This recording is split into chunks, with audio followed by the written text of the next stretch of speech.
गुरुजी राधे राधे जी। मैं 2 लड़का के साथ में शादी करना चाहती हूँ। ये क्या हो गया? ये क्या सुन रहा हूँ मैं? 2 लड़कों के साथ में शादी करना चाहती हूँ। अरे बाप रे! किसकी शादी? लड़कों की। आपके 2 लड़के हैं हाँ, और साथ में शादी करना। साथ में। जी कितने मनुष्य जो खौफनाक डकैत। प्रणाम गुरु जी, मैं कलकत्ता से। बोलो। मेरा प्रश्न है, मैं कौन हूँ? मैं किधर से हूँ?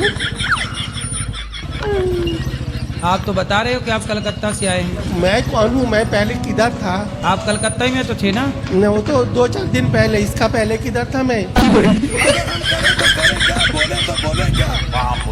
मैं जब जन्म लिया तो कलकत्ता से लिया, लेकिन जन्म से पहले मैं किधर था? आप अपनी माँ के पेट में थे।